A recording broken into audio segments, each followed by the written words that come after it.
What happens when a boy's choice changes not only his future, but the fate of an entire tribe? Discover the gripping story of courage, tradition, and a decision that defies every expectation. Thank you so much for watching and for all your comments. Let me know at the end if you liked the story, and where you're watching from and why you're following this. The relentless summer sun beat down on the Comanche settlement, nestled in the plains of West Texas, 1872. Black Wolf stood tall outside his teepee, observing the distant mountains with stoic eyes that had witnessed too much death. 3 winters had passed since his wife, Morning Flower, had succumbed to the white man's disease, leaving him alone to raise their son, Little Fox, now 10 winters old. "Father," Little Fox approached, his small moccasins kicking up dust. "The other boys have mothers to prepare their meals and tell them stories. Why must I be different?" Black Wolf placed a weathered hand on his son's shoulder. "Our ways are hard, my son. The spirits took your mother too soon. Then why not find another? Running Deer's father took a new wife when his died." Black Wolf sighed deeply, watching a hawk circle overhead. "It is not so simple. A mother must be strong, wise, and have a good heart. She must be worthy to raise a future Comanche warrior." That evening, as the council fire blazed under a blanket of stars, Black Wolf spoke with Wise Owl, the tribe's elder. "My son needs a mother," Black Wolf admitted, "but I cannot choose simply any woman." Wise Owl nodded, the firelight dancing across his deeply lined face. "Then do not choose. Let the boy decide." "He is but a child," Black Wolf protested. "Children see with clear eyes," Wise Owl replied. "Bring 5 of our strongest women warriors before him. Let him choose the one whose spirit speaks to his." Black Wolf considered this. "And if he chooses unwisely?" "The heart of a child often sees what we cannot," Wise Owl said. "Trust in the wisdom of our ancestors." The following day, Black Wolf summoned 5 of the tribe's most respected women warriors. Strong Deer, skilled with bow and knife; Running Stream, fastest rider among the women; Eagle Eye, whose aim never faltered; Night Sky, known for her wisdom; and Wild Rose, fierce in battle but gentle with children. "One of you will become mother to my son," Black Wolf announced. "He will observe you for 7 days, then make his choice." The women nodded, honored by the selection. Each began spending time with Little Fox, teaching him their skills, telling him stories, showing him their way of life. Little Fox found things to admire in each woman. Strong Deer taught him to craft arrows that flew true. Running Stream showed him how to speak with horses. Eagle Eye helped improve his young eye's aim. Night Sky shared ancient stories beneath the stars. Wild Rose taught him healing herbs and sang Comanche lullabies he had not heard since his mother died. On the 5th day, everything changed. Black Wolf's hunting party returned with unexpected spoils. Among the horses and buffalo hides was a captive, a white woman with hair the color of wheat fields and eyes like the summer sky. Her dress was torn, her face streaked with dust and tears, but she stood tall, unbroken by her capture. "We found her wagon attacked by Kiowa," explained Rushing Water, Black Wolf's trusted friend. "Her husband and the others were dead. She fought with a rifle until it was empty." Black Wolf approached the woman. "What is your name?" She lifted her chin defiantly. "Sarah Mitchell." "You are brave for a white woman," Black Wolf observed. "You will work for our tribe until I decide your fate." Little Fox watched from the shadows, fascinated by the strange woman with golden hair. When others turned away, he saw her kneel to help a toddler who had fallen, speaking soft words in a language he didn't understand, but in a tone that needed no translation. That night, Little Fox slipped away to where Sarah was kept under guard. "Are you a spirit?" he asked in broken English learned from traders. Sarah looked up, surprised. "No," she replied gently. "I'm just a woman. My mother died," Little Fox said simply. "Father says I must choose new mother from warrior women." Sarah's eyes softened with compassion. "I'm sorry about your mother. That's a big decision for someone so young." "You have kind eyes," Little Fox observed, "like the sky after rain." Before Sarah could respond, a guard shooed Little Fox away, but the boy's words stayed with her through the long night. 2 more days passed. The 5 Comanche women continued their efforts to win Little Fox's favor. While Sarah was put to work tanning hides and helping with cooking, Little Fox found reasons to be near her, watching how she worked with quiet dignity, never complaining despite her circumstances. On the 7th day, the tribe gathered. The 5 women warriors stood in a line, adorned in their finest dress. Black Wolf called Little Fox forward. "My son, you have observed these worthy women. Choose who will be your new mother." Silence fell over the gathering. Little Fox looked at each of the 5 women, acknowledging them with respect. Then he turned toward the edge of the circle where Sarah stood with the other workers. "I choose her," he said clearly, pointing to the golden-haired captive. Gasps rippled through the assembly. Black Wolf's face darkened like storm clouds. "No, she is not one of us. She is a prisoner." Little Fox stood his ground. "You said I could choose. Her heart is strong like Comanche. She fights for life like Comanche. Her hands are gentle like my mother's." Black Wolf looked at his son, then at Sarah, who stood frozen in shock. The tribe waited, tension thick as buffalo hide. "The boy has chosen," Wise Owl finally spoke. "Perhaps the spirits guide his heart." Black Wolf stared hard at Sarah. "Woman, my son has chosen you. Do you accept this responsibility to become mother to a Comanche child?" Sarah looked at Little Fox's hopeful face, then at the hostile expressions around her. In that moment, she made a decision that would change everything. "I accept," she said firmly. The announcement sent shockwaves through the Comanche settlement. Black Wolf's warriors muttered their disapproval, while the 5 women warriors who had been passed over for a white captive struggled to hide their humiliation. Sarah stood still as stone, understanding that her survival now depended on her ability to adapt to a life she never could have imagined. "This is madness," Strong Deer hissed to the other women warriors. "How can a white woman raise a Comanche son? She knows nothing of our ways." Black Wolf raised his hand, silencing the murmurs. "My son has chosen. We will honor his choice." He turned to Sarah. "You will move to my teepee. You will learn our ways. If you try to escape, you will die." Sarah met his gaze steadily. "I understand." Little Fox beamed, taking Sarah's hand and leading her toward what would now be her home. Behind them, Black Wolf and Wise Owl exchanged troubled glances. "The boy sees something in her that we do not," Wise Owl observed. Black Wolf's jaw tightened. "Or he makes a child's mistake that will bring grief to us all." That evening, Sarah sat awkwardly in Black Wolf's teepee, watching Little Fox arrange his few treasures to show her. A hawk's feather, a small carved horse, a piece of blue trading cloth that had been his mother's. "These very special," Little Fox explained in his limited English. Sarah smiled, reaching out to touch the carved horse. "It's beautiful.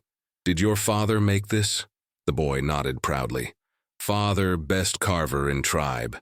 Black Wolf entered the teepee, his tall frame blocking the evening light. He studied Sarah with inscrutable eyes before speaking. "Tomorrow, you begin to learn. Night Sky will teach you our language. Wild Rose will show you women's work. You will no longer be Sarah. Your Comanche name is Yellow Hair." Sarah nodded, accepting this first sacrifice of her former identity. As the days passed, Sarah threw herself into learning Comanche ways. Her hands, once accustomed to needlepoint and piano keys, became calloused from scraping hides and grinding corn. Night Sky proved a stern but fair teacher, drilling Sarah for hours on Comanche words and phrases. "Your accent is terrible," Night Sky would say, "but your mind is quick." Wild Rose showed more kindness, teaching Sarah how to prepare pemmican, tan hides, and sew moccasins. "The boy chose with his heart," Wild Rose told her one day. "I see why. You have strength inside, like a river that flows quietly but cannot be stopped." Little Fox blossomed under Sarah's care. Each night she would tell him stories, some from her own childhood. Others she invented, blending her world with his. Black Wolf would often sit silently in the shadows, listening but never commenting. One evening, a month after Sarah's arrival, Little Fox fell ill with fever. His small body burned like fire. His breathing labored. The tribe's medicine man came, performing rituals with smoke and chants, but the boy's condition worsened. "What herbs do you use for fever?" Sarah asked Wild Rose desperately. "We have used all our medicine," Wild Rose replied. "Now it is in the hands of the spirits." Sarah remembered her mother's remedies from the farm, I need willow bark and elderflower. Do you have these? Wild Rose looked doubtful but nodded. These grow by the stream. Sarah prepared a bitter tea, coaxing Little Fox to drink it spoonful by spoonful through the night. Black Wolf watched with wary eyes as this white woman tended his son with a mother's determination. Why do you care if he lives? Black Wolf finally asked as dawn approached. We took you from your people. You could let him die, and perhaps gain your freedom. Sarah looked up, her blue eyes flashing with anger. He is a child. My child now. By your customs.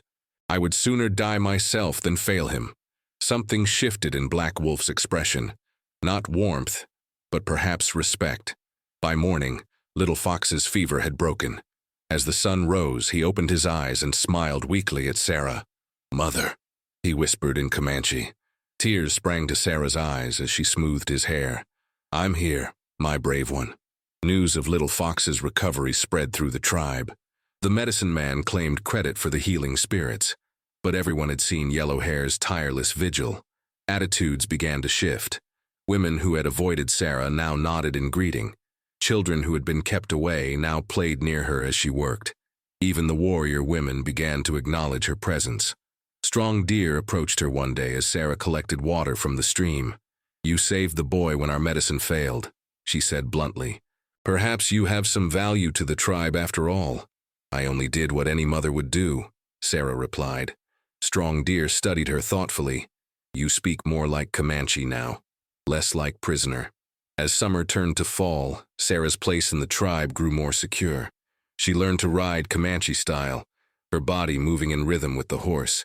She mastered the preparation of foods, the crafting of clothing, the ways of the tribe. At night, she would sit outside the teepee with Little Fox, teaching him the names of stars in both English and Comanche. Black Wolf observed these changes with conflicted feelings. The white woman had proven herself capable and devoted to his son. Yet each day, she became more essential to his own life as well, a development he had never anticipated. One evening, as they sat around the fire, Little Fox asked about Sarah's past. Tell about your people, he requested. Sarah hesitated, glancing at Black Wolf, who gave an almost imperceptible nod. I grew up on a farm in Kansas, she began. My father grew wheat and raised cattle. My mother taught me to read books, to play music, to sew fine clothes. What is book? Little Fox asked. Sarah tried to explain. It's like many stories held in one place, with marks that tell the stories. Black Wolf spoke unexpectedly. I have seen books, white men's medicine. Their spirits speak from marks on paper. Sarah nodded. Yes, in a way. Through books, I traveled to places I'd never been, learned about people I'd never meet. Can you teach me? Little Fox asked eagerly. Before Sarah could answer, Black Wolf stood abruptly. No, you are Comanche. You will learn Comanche ways. He stalked out of the teepee, leaving Sarah and Little Fox in uncomfortable silence. Later that night, when Little Fox was asleep, Black Wolf returned. He sat across from Sarah, the dying embers casting his face in shadow. Why did you come west? He asked suddenly. Sarah stared into the fading fire. My husband Thomas believed we could have a better life in California, land of our own, away from the troubles back east. The war between white men, Black Wolf said. It touched your family? Sarah nodded. Thomas fought. He came back changed. He thought the West would heal him. For the first time, Black Wolf saw not just a white captive, but a woman with her own story of loss. My wife, Morning Flower, was strong like you, he said quietly. She would approve of how you care for our son. Sarah met his eyes across the fire, feeling the weight of his words. Thank you. That night marked a turning point. Though neither could have named what had changed, something had shifted between them, like the first thaw in winter's ice. The following day, as Sarah worked with Wild Rose preparing hides, a scout rode into camp at full gallop, shouting news that would threaten everything. Soldiers coming. Blue coats on the North Ridge. The camp erupted into organized chaos. Warriors grabbed weapons and raced for their horses. Women quickly gathered essential items, preparing for swift departure if necessary. Children were ushered into hiding places. Sarah froze, her heart hammering against her ribs. U.S. Cavalry meant rescue, or slaughter. She had heard enough stories from both sides to know that encounters between soldiers and Comanche rarely ended peacefully. Black Wolf strode through the camp, issuing commands in a voice that carried authority without shouting. He stopped briefly before Sarah. "Take Little Fox to the hidden canyon," he ordered. "Stay there until someone comes for you." "What about you?" Sarah asked, surprising herself with the concern in her voice. Black Wolf's expression remained impassive, but his eyes held something unreadable. "I will speak with the Blue Coats.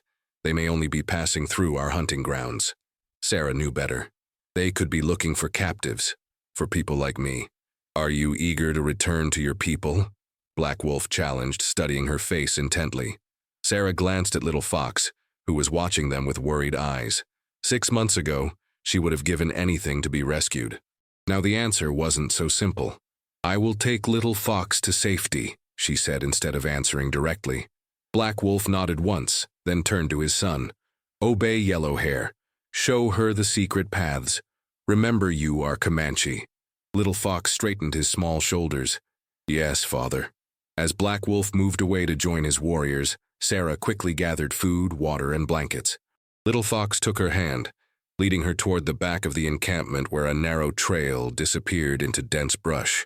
They traveled swiftly, the boy moving with the natural stealth of his people, Sarah doing her best to match his quiet steps. After an hour of climbing increasingly rough terrain, they reached a hidden canyon accessible only through a narrow crevice in the rock face. Inside, the space opened to a sheltered bowl with a small spring and enough vegetation to provide cover. Ancient pictographs decorated one wall, evidence that Comanche had used this refuge for generations. "Father brings me here to learn warrior ways," Little Fox explained, settling cross-legged on a flat stone. "No white man ever finds this place." Sarah arranged their supplies, trying to calm her churning thoughts. "Your father is wise to have such a sanctuary." As the hours passed, Little Fox grew restless. "Tell story," he requested. "Like nighttime." Sarah smiled, pulling him close. "Long ago, there lived a woman who thought she knew what her life would be.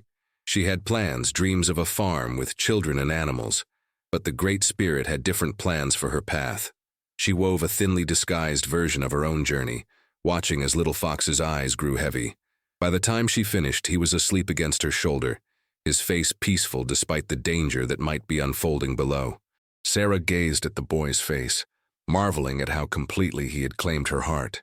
She thought of the life she had lost, Thomas, their dreams of California, the children they had planned to have. Grief still lived within her, but alongside it had grown something new, a fierce devotion to this Comanche child who had chosen her. And what of his father? Sarah could no longer deny that her feelings for Black Wolf had grown complicated. His stoic strength, his deep love for his son, his grudging respect that had slowly evolved into something warmer, these things had changed how she saw him. A slight sound at the canyon entrance snapped Sarah to alertness. She pulled Little Fox behind her, reaching for the knife Black Wolf had insisted she learn to use. "Yellowhair," Eagle Eye's voice came from the shadows before she emerged into view. "It is safe now. Black Wolf sends for you." Relief flooded through Sarah. "The soldiers?" Eagle Eye's expression was grim. "They search for white captives, a woman with yellow hair. They have descriptions." Sarah's breath caught. "Someone is looking for me specifically?" "Your brother," Eagle Eye confirmed. "He rides with the Blue Coats. Black Wolf needs you to come now." Sarah gently woke Little Fox, explaining they needed to return to camp. As they followed Eagle Eye down the winding path, Sarah's mind raced. Her brother Michael was alive and searching for her. The life she had thought forever lost was suddenly within reach. But what of her new life? What of Little Fox, who called her mother? What of the tribe that had become, against all odds, something like family? When they reached the camp's edge, Sarah could see a small contingent of soldiers waiting at a respectful distance. The Comanche warriors formed a protective line, with Black Wolf standing slightly ahead of them. Between them stood a man Sarah recognized instantly despite the years and new beard. "Michael," she whispered. Little Fox looked up at her, his dark eyes filled with sudden fear. "You go with white men?" Sarah knelt before him. "I don't know what will happen, but I promise I won't forget you no matter what." Black Wolf approached them, his face an expressionless mask that Sarah had learned to see through. Behind the stoicism was concern, perhaps even fear. "Your brother claims you as family. Black Wolf said without preamble. He has searched many moons for you. I never thought I'd see him again, Sarah admitted. Black Wolf's jaw tightened. Among Comanche, family bonds are sacred. We do not stand between blood relatives. He paused, something vulnerable flickering in his eyes. But you are also family to my son now, to our people. To me, his eyes seemed to say, though his lips did not form the words. What are you asking of me? Sarah's voice trembled slightly. I ask nothing, Black Wolf replied. I tell you that you may go freely if that is your choice. No one will stop you. Little Fox clutched at her dress. Mother, please stay. The word mother struck Michael's ears. He had approached close enough to hear, his face reflecting shock at seeing his sister dressed in Comanche clothing, speaking their language, being called mother by a native child. Sarah? Michael's voice broke as he reached for her. My God, is it really you? We thought you were dead until a trader brought word of a yellow-haired woman living with this band. Sarah stood, caught between worlds. Michael, I can't believe you found me. We've come to take you home, Michael said, glancing nervously at the Comanche warriors. The captain has negotiated your release. We're leaving immediately. Immediately? Sarah echoed. These savages killed Thomas, Michael said in a low voice.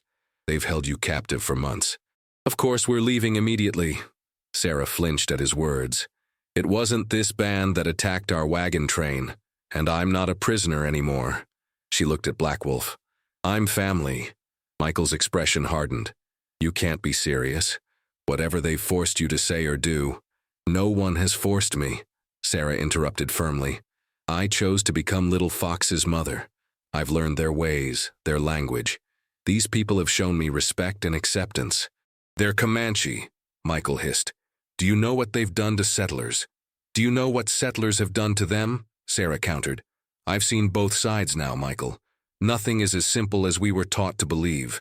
The cavalry captain approached, his patience visibly wearing thin. Ma'am, we need to depart before nightfall. Please gather any personal belongings you wish to take. Sarah looked from her brother's familiar face to Little Fox's tearful eyes, then to Black Wolf's carefully controlled expression. I need time, she said finally.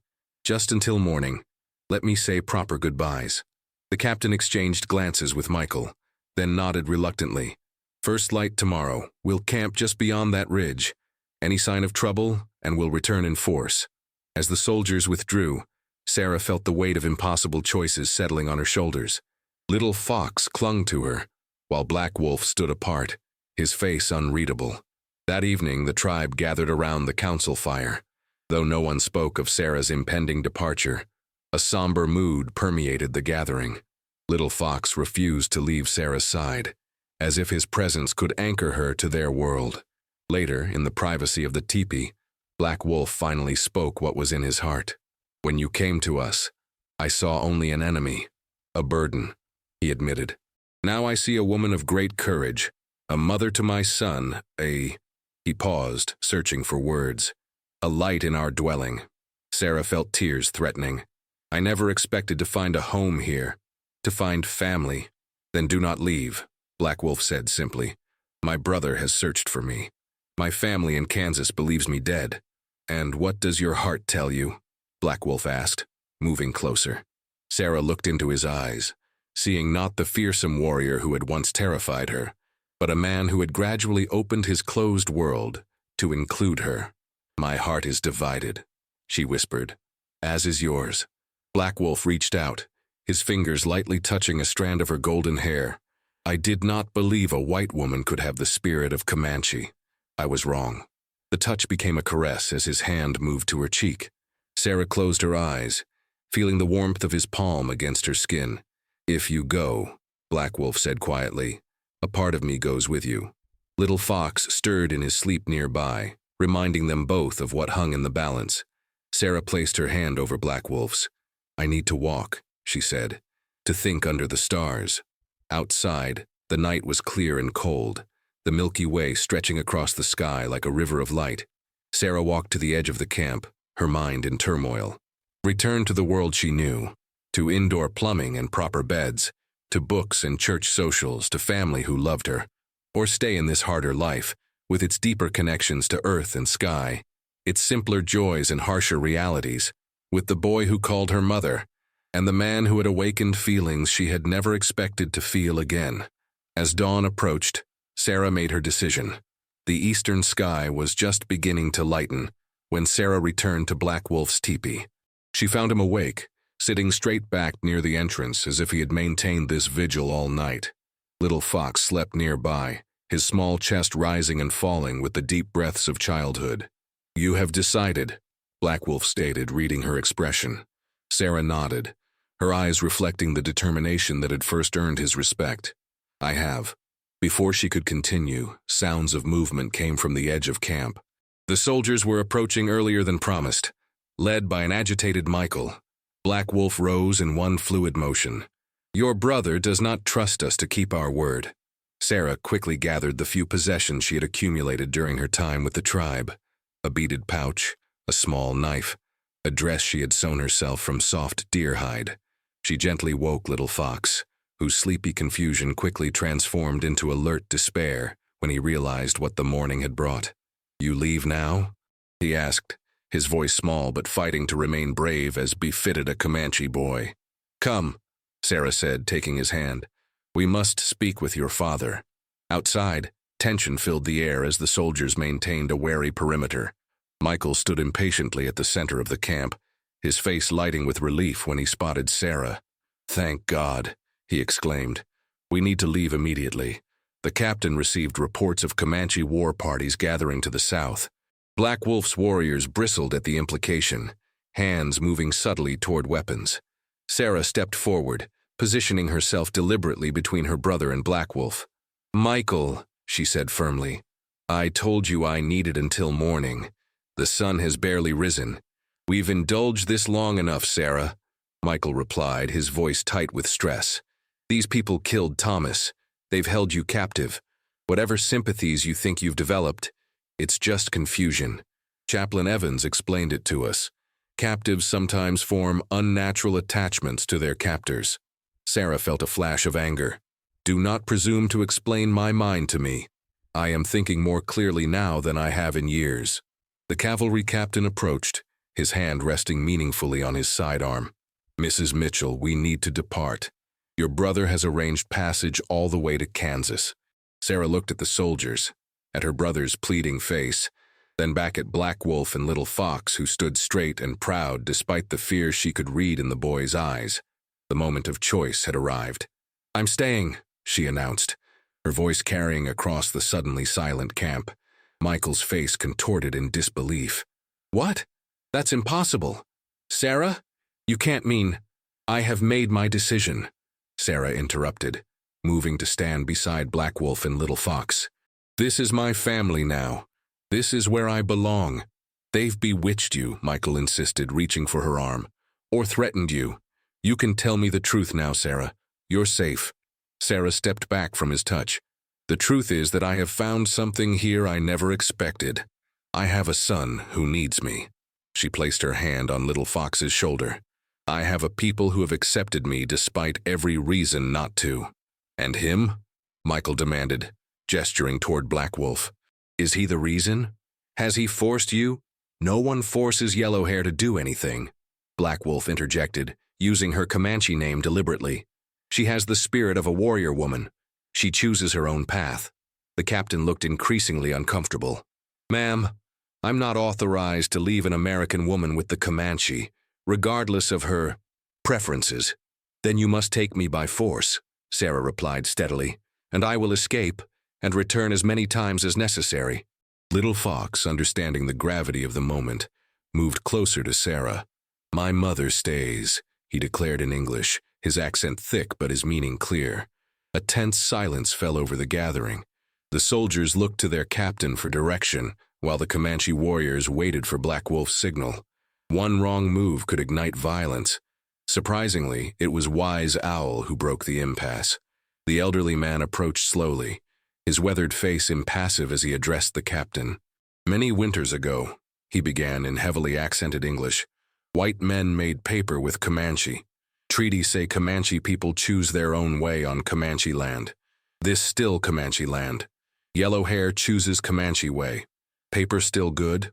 The captain shifted uncomfortably, recognizing the reference to treaties that had indeed guaranteed certain autonomies to the tribes, however frequently they were violated in practice. The treaty does not cover white captives, he argued. Not captive, Wise Owl corrected. Family. Yellow Hair is mother to Comanche child by our law. By your law, mother stays with child, yes? Michael looked desperately at his sister. Sarah, please. Mother and father are still alive. They've mourned you. Would you put them through losing you twice? Sarah felt her resolve waver. I didn't know they survived the fever. They did, Michael confirmed. They pray for you daily. Sarah closed her eyes briefly, the weight of competing loyalties heavy on her heart. When she opened them, she looked directly at Black Wolf.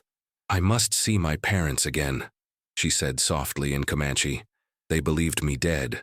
I cannot leave them in grief when I live and breathe.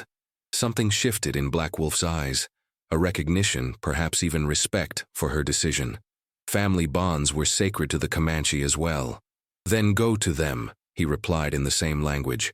Tell them you live, but know this, you will always have a place in our lodge. My son needs his mother, and I, he paused, unaccustomed to expressing such feelings. I would welcome your return. Sarah turned to the waiting soldiers and her brother. I will go with you to Kansas, she announced, to see our parents, but I make no promises beyond that visit. Relief flooded Michael's face, while the captain nodded curtly, eager to resolve the situation without bloodshed. Little Fox, however, was not so easily satisfied. No, he cried, clinging to Sarah's dress. You promised. You said you were my mother now. Sarah knelt before the boy, taking his small face between her hands. Listen to me carefully, Little Fox. A Comanche keeps their word, yes? He nodded reluctantly. I give you my solemn word that I will return. I must see my parents, just as you would need to see your father if you were separated. But I will come back to you. I will find a way. Black Wolf placed a hand on his son's shoulder. Your mother has the heart of Comanche now. She speaks truth. We will wait for her return. The use of your mother rather than yellow hair was not lost on Sarah. It was Black Wolf's acknowledgement that, whatever happened next, she had truly become part of their family. The captain, sensing resolution, stepped forward. We need to move out within the hour, Mrs. Mitchell. I need time to say my goodbyes, Sarah insisted, privately. Reluctantly, the soldiers withdrew to prepare for departure. Michael hesitated, clearly torn between relief and concern at his sister's conditional agreement. 1 hour, he conceded finally. In the privacy of the teepee, Sarah gathered the few things she would take with her. To Little Fox, she gave a small carved stone bear that she had made herself. Keep this close, she told him. When you hold it, know that I am thinking of you. Little Fox clutched the carving tightly. I will be stronger when you return.